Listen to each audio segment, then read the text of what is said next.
Es como un terreno, vamos a decirlo así, nuestra mente, nuestro corazón, nuestro espíritu, nuestro ser interior es como un terreno. Y con quien nosotros pasamos más tiempo hablando, está sembrando una semilla en nuestro terreno, en nuestro corazón.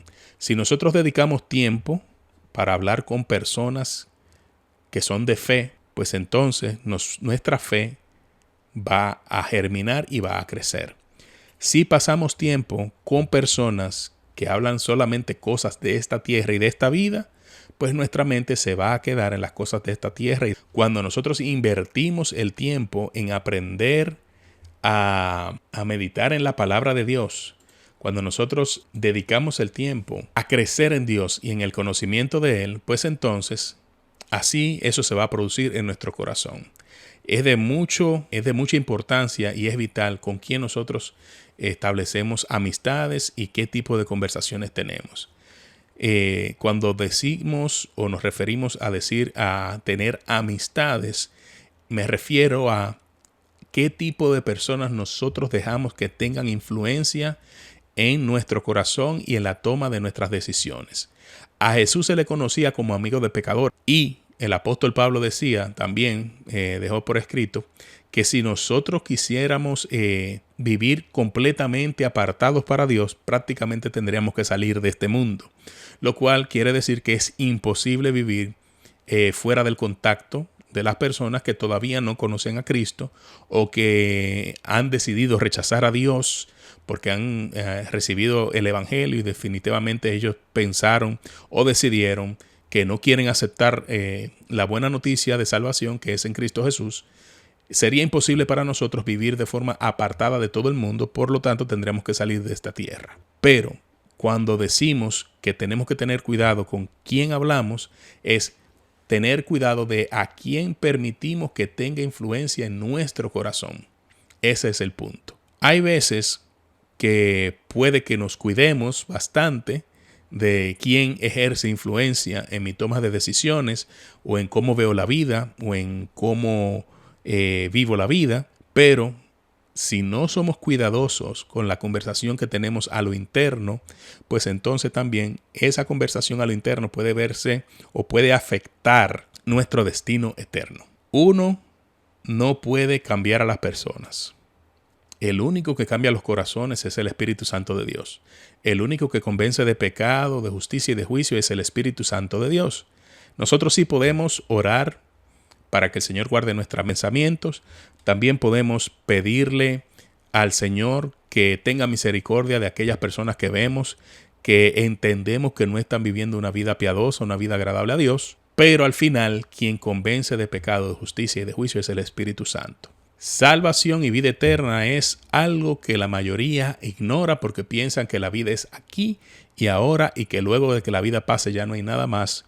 Pero la realidad es que la salvación y la vida eterna es el tema más importante que todo ser humano necesita saber y conocer. Todos necesitamos un Salvador, todos necesitamos un Redentor y el único camino entre Dios y los hombres es Jesucristo. Jesucristo es el camino, Jesucristo es la verdad y Jesucristo es la vida.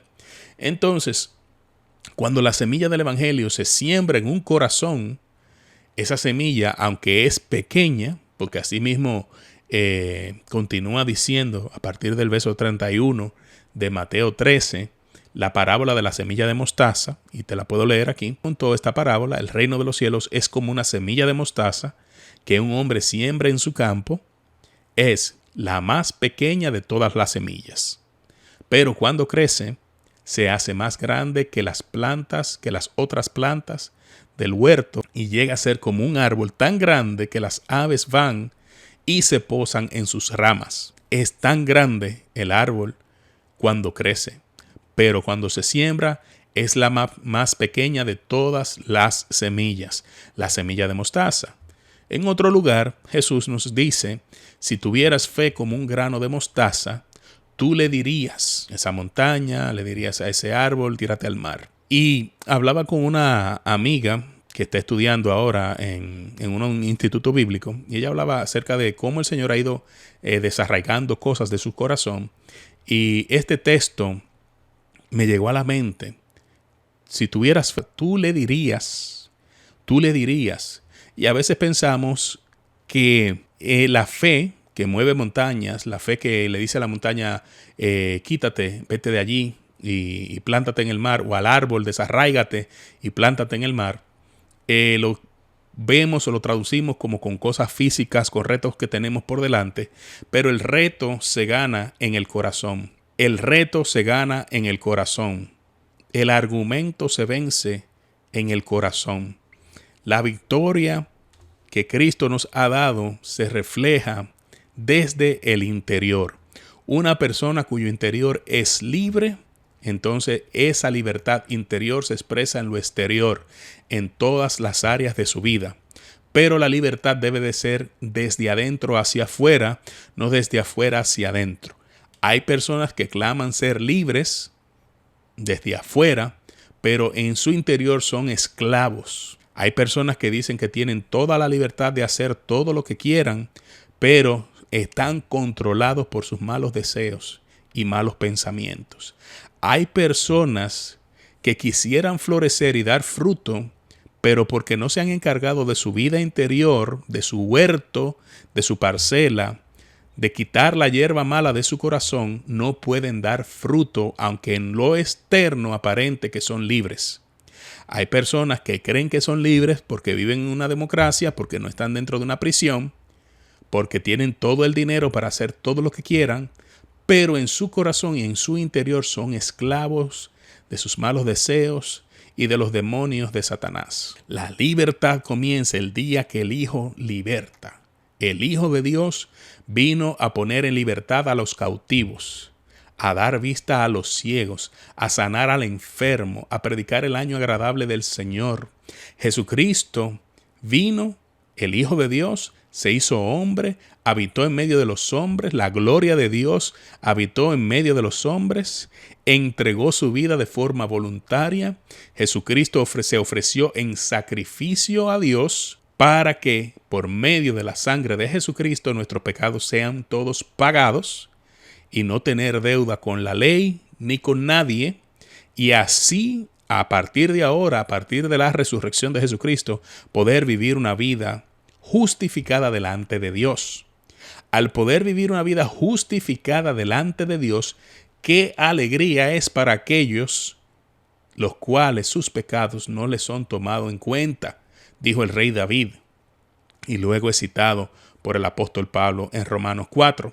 Entonces, cuando una persona desde adentro limpia su corazón, y digo que limpia su corazón a través de reconocer la sangre de Cristo, el sacrificio de Cristo en la cruz, al reconocer el sacrificio de Cristo en la cruz, esa persona reconoce que en su terreno hay hierbas malas, que en su terreno hay algo que no pertenece allí.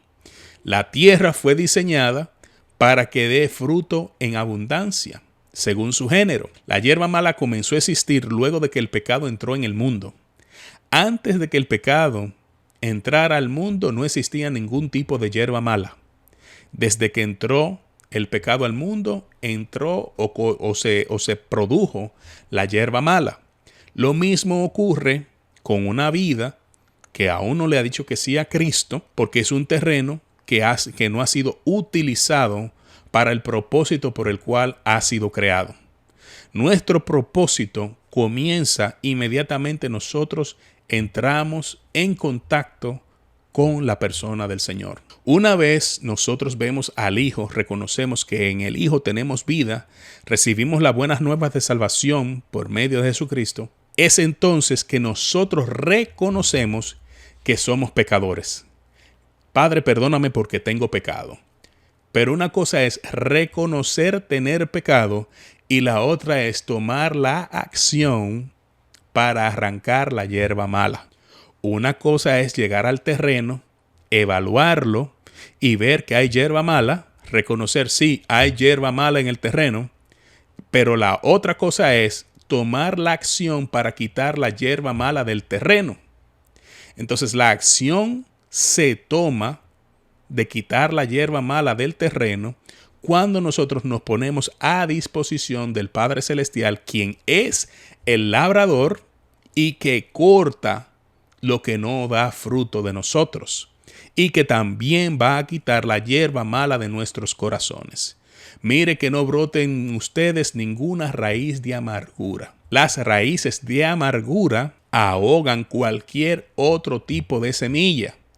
Una persona amargada no sabe lo que es vivir alegre, no sabe lo que es ser agradecido, no sabe lo que es estar satisfecho, porque la amargura le inunda el corazón.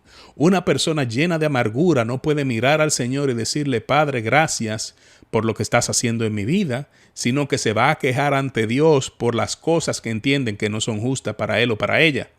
Porque la amargura está tomando el lugar que debería de tener el árbol que va a dar el fruto. Entonces, una cosa es reconocer, esa es la primera parte. Reconozco que soy pecador, reconozco que hay hierbas malas en mi corazón, en mi terreno. Ahora, la acción es comenzar a vivir una vida de santidad para Dios, y en esa vida de santidad para Dios entra el proceso donde Dios, a través de las pruebas, hará que nosotros podamos conocerlo a Él por experiencia, no por teoría, sino por experiencia. Vamos a conocerlo a Él, y de acuerdo a lo que vamos leyendo en la palabra de Dios, nos vamos a dar cuenta, porque dice la Biblia misma, que las Escrituras son las que dan testimonio de Jesús. Entonces, por la misma palabra de Dios, la palabra de Dios nos va a apuntar a ver la obra que el Padre está haciendo en nuestros corazones por medio de la sangre de Cristo y su Espíritu Santo. Cuando no solo reconocemos que tenemos pecado en el corazón o amargura en el corazón, el siguiente paso es tomar acción y decirle: Señor, muéstrame cómo deshacerme de estas cosas.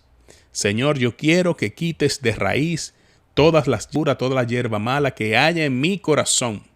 Porque el detalle está que una hierba mala utiliza el terreno para un propósito extraviado.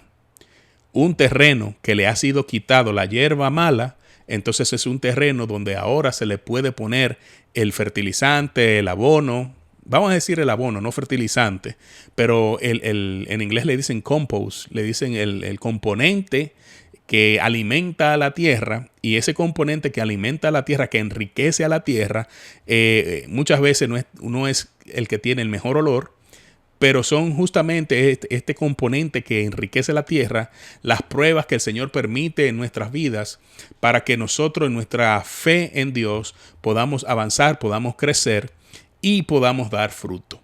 Una vez está listo, entonces debemos seguir al siguiente paso, que es ya entonces arar la tierra de nuevo, sembrar la semilla o la planta a mitad de crecimiento, ese es otro tema.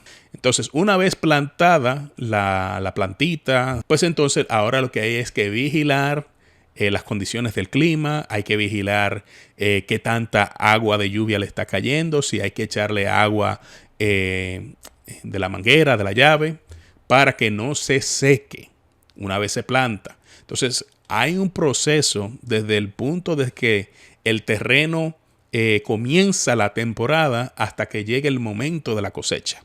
En la vida cristiana ocurre de la misma manera. Hay un momento donde venimos a Cristo, pero venir a Cristo, si bien es cierto que cambiamos de naturaleza, al instante se nos da una nueva naturaleza, hay ahora un proceso de toda la vida de transformación de la mente, para que las cosas que antes éramos, nosotros ya no serlo más. Aquellas cosas que eran hábitos, nuestro temperamento, de nuestra conducta, todas esas cosas tienen que ser transformadas, deben de ser cambiadas, porque ahora estamos sirviendo al Señor, y ahí es donde lleva tiempo. ¿Cuáles son las cosas que tienes que tomar acción para que no ahoguen la obra de Dios en tu vida? ¿Cuáles son las cosas que tienes que permitirle al Padre Celestial, que es el labrador, que obre en tu corazón? Porque al final el terreno es tuyo, la decisión es tuya. Puedes crecer, pero si creces y te enredas con la hierba mala, vas a perecer. Pero si te mantienes pidiéndole al Padre Celestial que te revele, que te guíe, que te dirija, que te muestre qué es lo que a Él realmente es, entonces de esa manera va limpio, libre de plagas, libre de hierbas malas, y vas a poder fructificar, y que cuando llegue el momento de verte cara a cara con el Señor, pues va a ser todo un deleite, va a ser toda una victoria. Ya sabes, ten cuidado con los argumentos que llegan a tu mente. Lleva esos pensamientos cautivos a la presencia de Cristo. Analiza los pensamientos que llegan a tu mente.